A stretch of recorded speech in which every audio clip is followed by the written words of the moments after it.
Hey everyone, welcome. Thanks for joining me.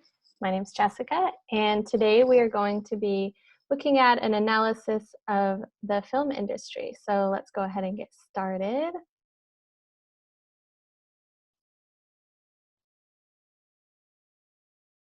All right, movie industry analysis.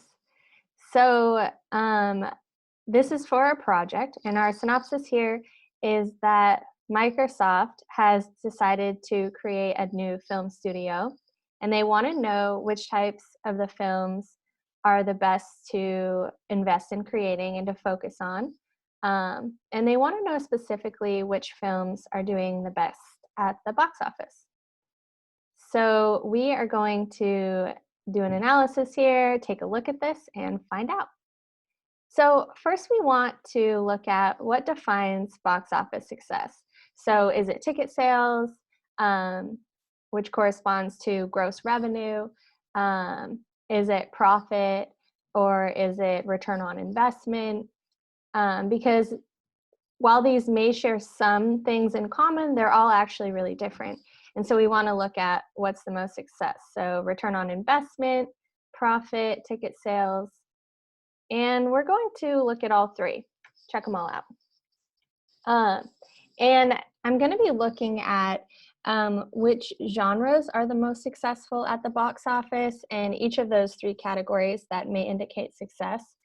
And if we can discover what's the best predictor of box office success, so we really know where to be advising Microsoft to focus their efforts, so what type of genres may be the best to focus on, and any other predictors we can discover.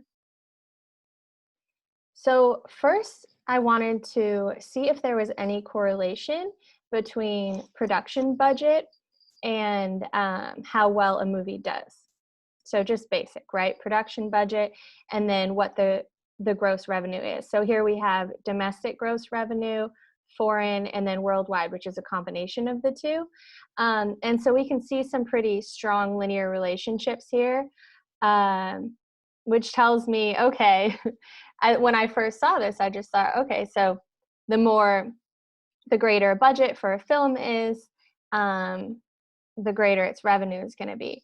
And if we think about it, this sort of makes sense, because the more money there is to invest in a film, the higher quality it's going to be. So they can hire, top tier actors, or just actors who are more well known, and they can have better sets. They can have, better production writers, everything that goes into making a film.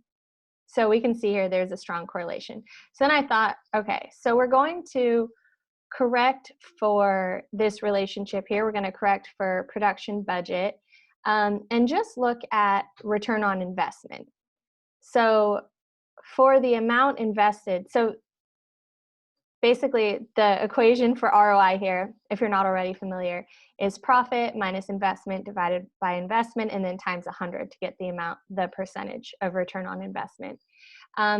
So because there's the positive correlation, we're going to correct for production budget and just look at ROI first. And this was really interesting. So we can see which genres have the highest ROI. And you can see in here, horror, huge at almost 1,200% ROI. Then we've got mystery, thriller, and then it kind of just keeps dropping down.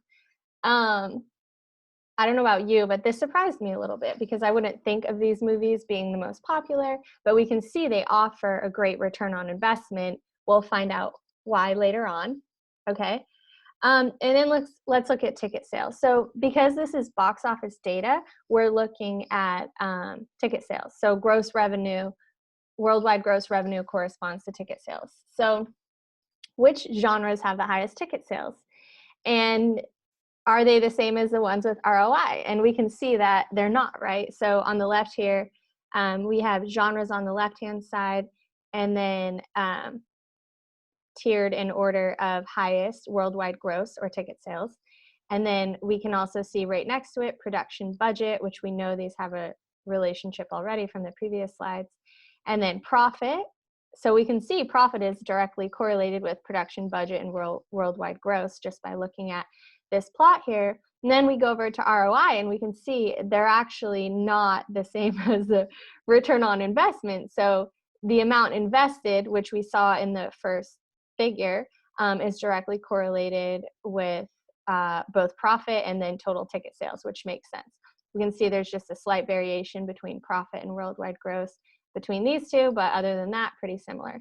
And so we can see now we have, what was the top one before? Horror is way down here for worldwide gross. And then we can see at the top, we've got adventure, animation, fantasy, sci-fi, family, action.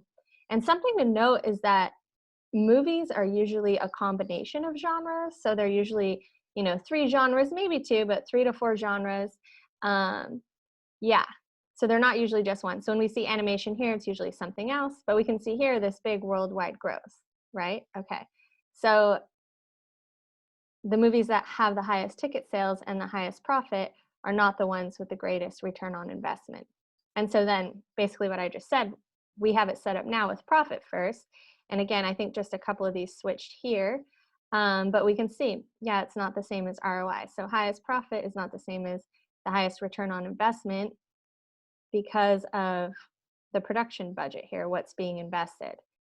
And so why is so much more money being invested into these types of movies if they have a lower return on investment? We will answer that one later. We have another slide here. So just as I was talking about here, how we can see, production budget is correlated with these worldwide gross and profit. This plot here is each data point represents a different genre. So these are the average revenue for worldwide gross, and then also profit, and then also ROI averaged over each genre, and then each genre being plotted. So each data point is a different genre. So we can see how significant this relationship is here. This is from the Pearson's correlation test. So the R value here, very significant. I mean, 0.981, pretty close to 1. We can see it's the same for profit. And then we can see over here with ROI, there's actually no significant relationship, right? Because the R value of 0.5 and higher is considered significant. So this is just not really any significant relationship. And if anything, just this weak negative, but again, not significant relationship showing up here. So we can see that production budget, is a good predictor, like I was saying before, of both worldwide gross, so ticket sales, and also profit, and again, not return on investment. And we'll talk about why this is. Okay, so why not ROI? And that's because, let's see if, okay. Let's go take, so why not? Yeah, we're gonna answer that on the next slide. So I wanted to take a look at popularity to find out why not. And this data here comes from TMBD. So this is not box office data. This is the actual website. So they have a way of calculating it, which is referenced in my Jupyter Notebook README for this project. But it's calculated with clicks per day and just all these different things, ratings, votes, there's a whole way they calculate it, which they explain. But again, this isn't box office, so that's something to consider. But we can see here with the popularity rating, there is a correlation between these more popular movies and then these ones here. So if we just look at this top half, we can really see this relationship. So why are these movies being invested in? Because these tend to be the more popular movies. But then again, we can ask, why are they more popular? Is it because more money is being invested in their better quality? I mean, maybe it's a little bit of both. But again, we can see here, these are really popular. And then if we look down here, horror is not really as popular. And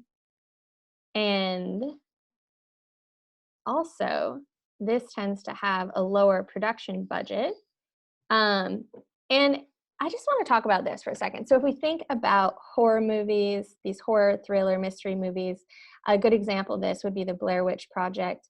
The ROI on that movie was huge. these movies tend to have lower production budgets, but they're meant to just scare people. So if these movies just scare people, then it's an effective movie, and it's, makes money and people like it. It doesn't take a lot of money to make those types of movies, if that makes sense. And this is just own personal opinion or thoughts here, but most people want to feel good. They really want to enjoy these movies. So it would make sense that, again, these types of movies tend to be the more popular ones, because these are like feel good, adventure. And even if they're, let's say, drama or dramedy, these are feel good movies or relatable. They touch us in some way. And it would make sense that a lot more money goes into making those, or that those are more popular. And then if we can think, horror, thriller, all of these, they're just meant to scare people. So they don't need a big budget to do that. And, if they do it well enough, like Blair Witch Project, huge ROI on that. Okay, cool. I believe that movie did $250 million at the box office. And the production budget was very low. Let's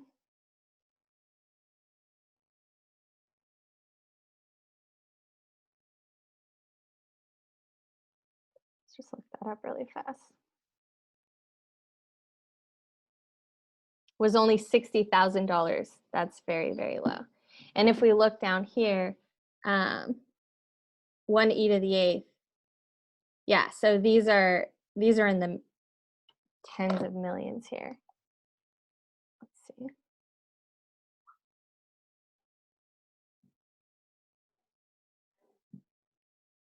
Yeah.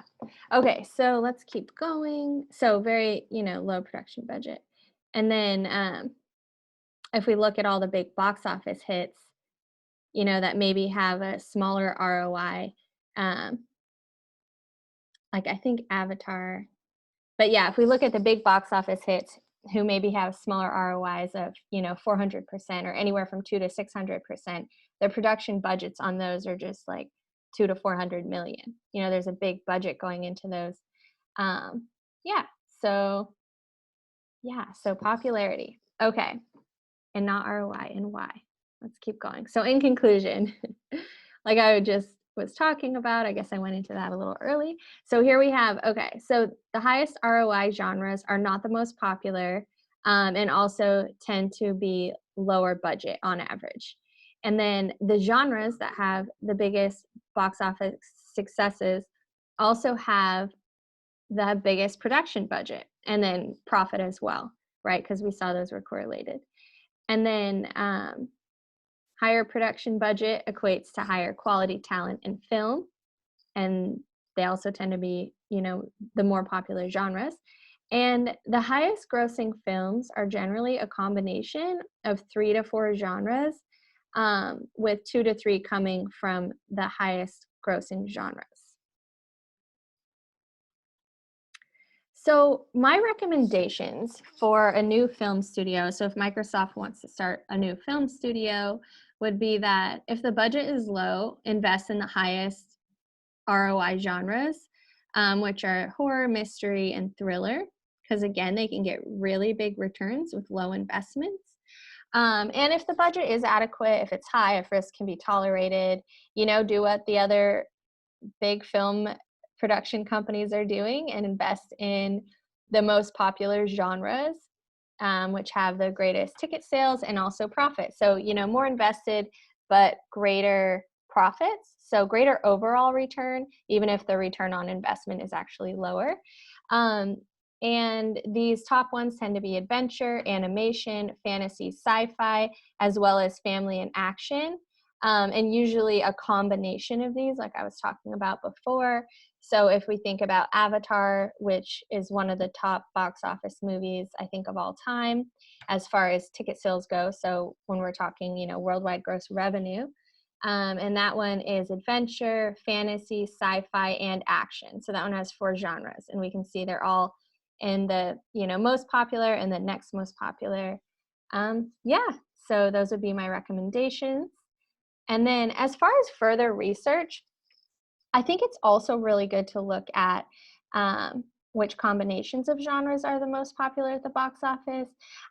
Just when I was looking through the data, I could definitely see it looked like all of the top grossing movies tended to have similar combinations of the genres. On my end, I was looking at the genre ID numbers, but they all seem to have kind of similar genres, those top most popular ones. So I just think it would be interesting to see to look at what combination of genres tend to be the highest grossing with ticket sales. And yeah, and we know, again, highest grossing corresponds to, well, budget for one, but also profit. So yeah, and then I think it'd be interesting to look at what makes some movies with high production budgets flop. So if we can think about Marvel movies, right? I mean, Marvel movies are huge box office hits. They invest, again, I think in the 200 to 400 million range, if I recall correctly. And then, you know, we have this one flop. It was Dark Phoenix Rising, I think it was Marvel's Dark Phoenix Rising. And the production budget on that was over 300 million, and they just lost a ton of money. And so it'd be interesting to look at what made those flop. You know, was it that there was only one kind of top tier celebrity lead who actually wasn't that popular? There's a lot that goes into these different things, but it would be interesting to look at. And so that leads into the next one. Looking at how many famous lead actors there are and how famous they are. So I don't know if this is actually used, you know, terminology in the film industry, but how we have, you know, these kind of A-list celebrities, B-list, C-list, but looking at how many of the leads were, you know, A-list or B-list or C-list or something along those lines, well-known and really good actors. Yeah. And actors and actresses, but I think they all go by actor, right? So yeah, and then also it would be interesting to look at any trends in release dates. You know, so do movies around the holiday do well, which would make sense if they're holiday movies, I'm sure. But you know, just what time of year, summer break, anytime, and just see if there are any trends there. So yeah, that wraps it up. I hope you found this insightful. If you have any questions, feel free to leave those in the comments and I will respond. Thanks for watching. Have a good one. Bye.